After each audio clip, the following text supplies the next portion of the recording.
In the age that we live in, we find teamwork emphasized in almost every mode of life. Teachers tell their students to work together. Parents tell their children to get along. Coaches tell their athletes to be team players. Yet, politicians remain divided, and our country is at a loss for it. The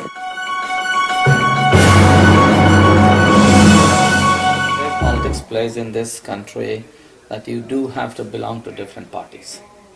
But what personally I felt that although you run on a party, you have certain principles, but the goal is the same, is to serve the people. Bipartisanship is more of an attitude than a concept. A major part of it is the lawmaking process. A bill may be introduced in either the House or the Senate, where it is then debated or passed to its legislative counterpart. If that counterpart then decides to pass it to the President may veto it or sign it. If the bill is then signed, then the bill goes on to become a law. Now, in most cases, one party controls the House while the other controls the Senate. This means that if a bill is to be passed, or in essence any legislative action at all is to be taken, agreement must exist on both sides of the political aisle. Now, bipartisanship isn't necessarily only limited to bills and laws. There are many foundations, organizations, sub-parties, and movements dedicated to the ideal of bipartisanship. Two examples of these are the Blue Dog Democrats and the Bipartisan Policy Center. Now, whether or not bipartisanship occurs, mostly it depends on the lawmakers themselves, or in some cases the party's platform. A party's platform is the base of ideals which they founded themselves on.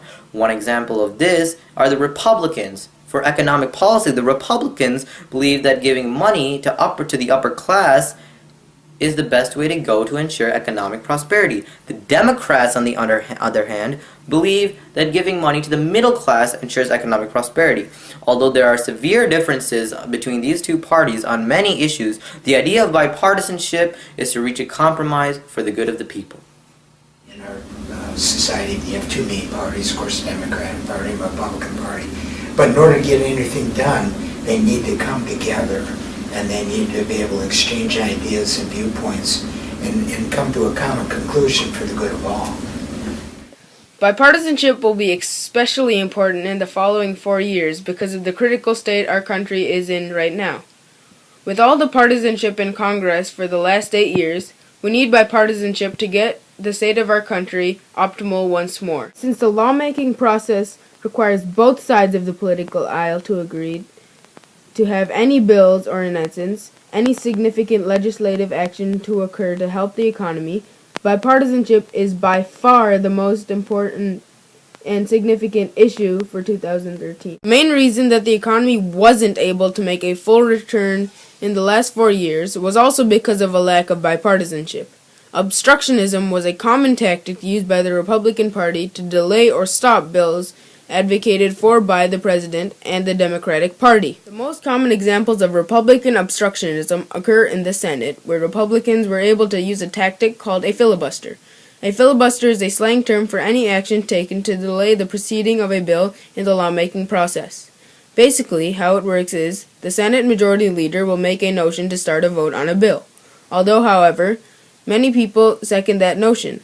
Anybody may object to the notion, and that would require that there is more debate on the bill. The only way to stop a continuous stream of filibusters is to pass a cloture vote. A cloture vote is when 3/5 of the Senate votes to end the debate and only allowed for 30 additional hours, after which the Senate must vote. Bipartisanship is the only way our current government could get anything done, and since the people need action now, bipartisanship is the unrivaled prominent issue for 2013 and the next 3 years after that. It's been a great working relationship to make sure that we're doing the jobs that people elected us to do. And I cannot thank the President enough for his personal concern and compassion for our state and for the people.